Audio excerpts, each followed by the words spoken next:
The sun sat low over the New Mexico desert, pressing heat into the dirt and silence into the crew. 40 people stood frozen behind cameras and sandbags, watching a man in a poncho stand motionless in the center of a crumbling cemetery set. No one was directing him. No one was speaking. The actor they were all waiting for had been gone for 4 hours. Clint Eastwood had walked off. Not in anger, not in protest, just walked.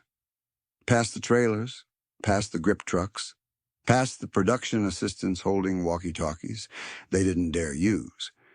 He walked into the desert with his hat pulled low and his boots kicking up dust that hung in the air long after he disappeared. No explanation, no warning, just gone. The assistant director stood near the camera, with his clipboard pressed against his chest like a shield. He checked his watch again. 4 hours. The light was fading. They were losing the day, losing the shot, maybe losing the entire film. He looked at the director, Sergio Leone, who sat in his canvas chair with a cigar between his teeth, staring at the horizon like he was waiting for something no one else could see. "Should we send someone after him?" the assistant asked. Leone didn't move. "No. We're burning daylight.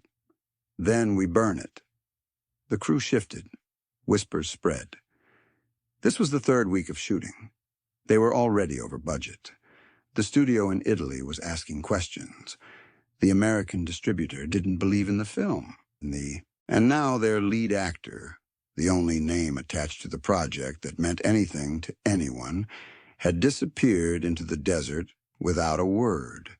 No one knew why. Eastwood wasn't known for tantrums. He wasn't known for ego. He showed up early, knew his lines, hit his marks. He didn't complain. He didn't demand. He worked with a kind of quiet efficiency that made other actors look like children. But something had broken that afternoon. Something no one saw coming.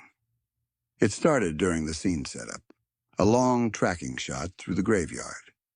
Eastwood's character, a nameless gunfighter they called Blondie, was supposed to walk through rows of wooden crosses, his face unreadable, his hand near his holster. The camera would follow him. The music would swell. It was supposed to be the emotional center of the entire film. Leone had been setting it up for hours, moving the camera, adjusting the light, repositioning extras. He was meticulous, obsessive. He wanted every shadow perfect, every angle precise. He shot the same setup 17 times that morning, and none of them satisfied him.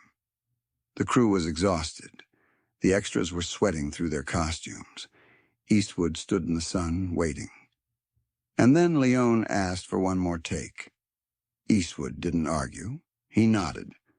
He walked back to his starting mark. He waited for the cue.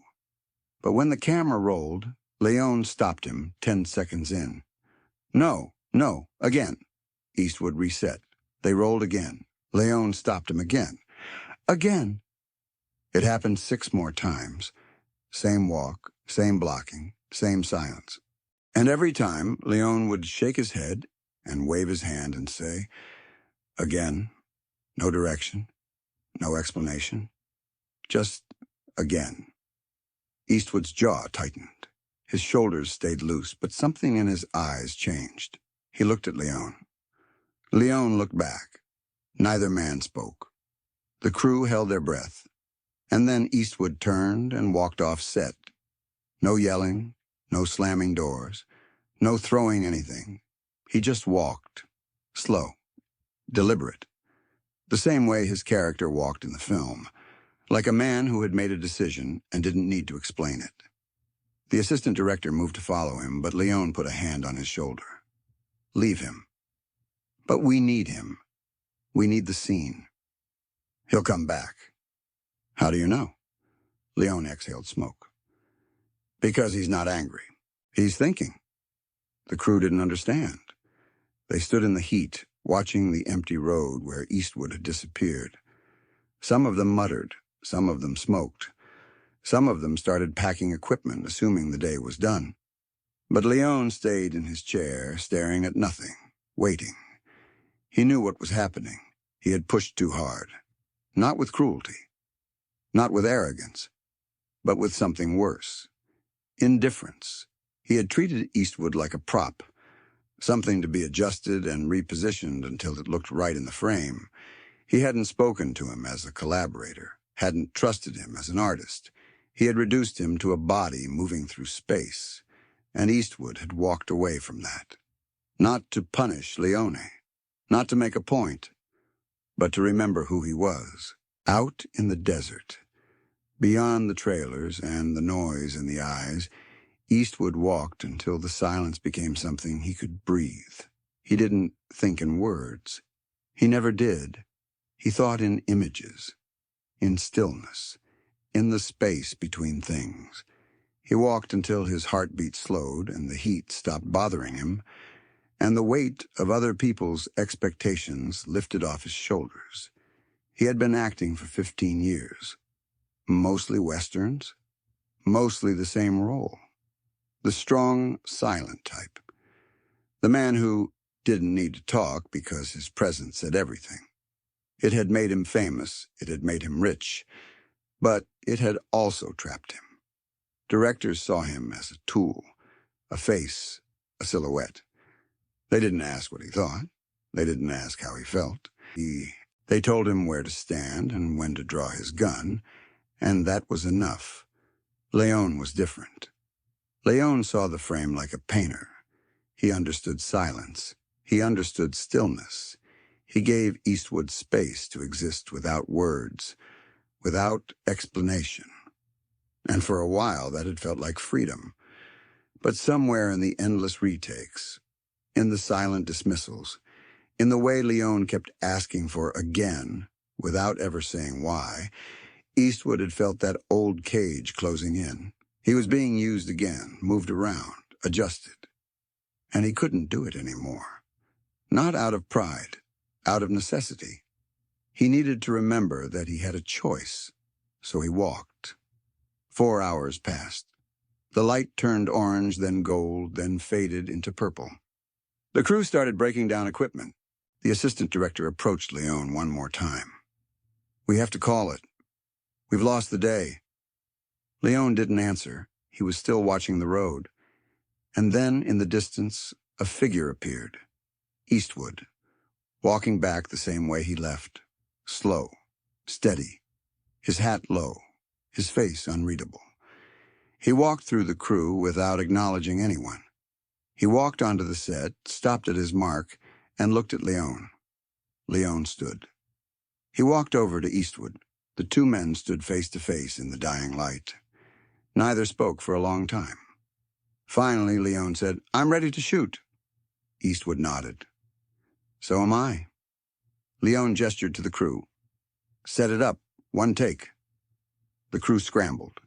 Lights repositioned. Camera reset. The graveyard set came back to life in the fading gold of the desert evening.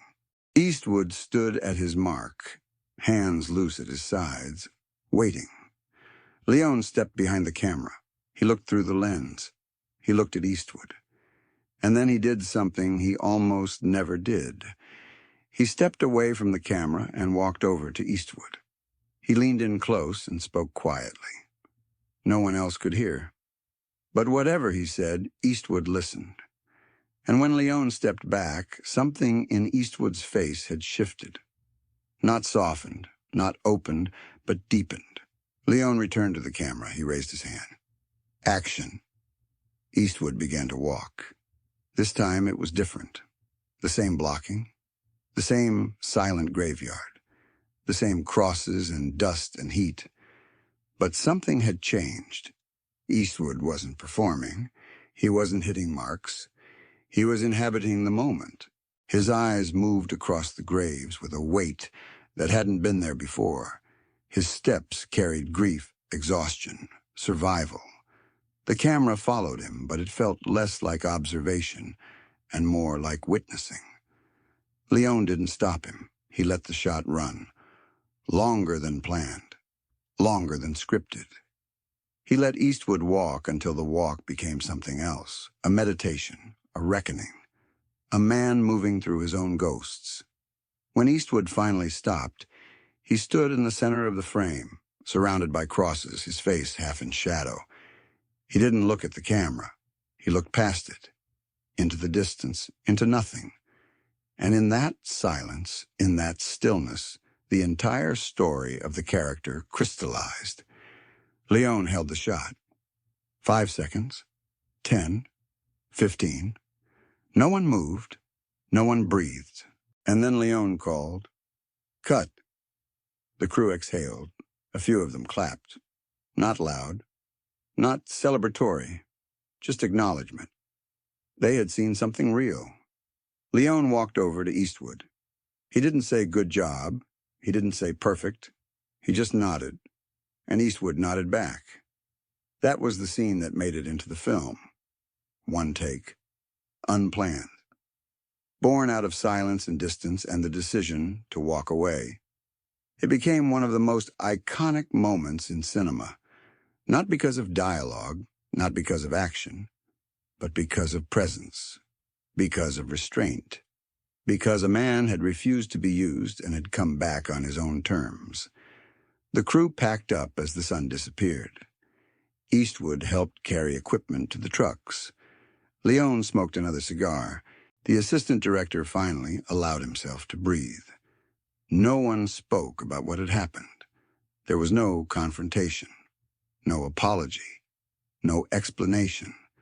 Just two artists who had found a way to respect each other by stepping back, by letting silence do the work that words couldn't.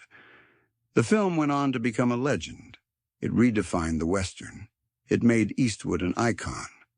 It established Leone as a master. But the people who were there that day, standing in the desert, watching a man walk back from nowhere, understood something the audience would never see.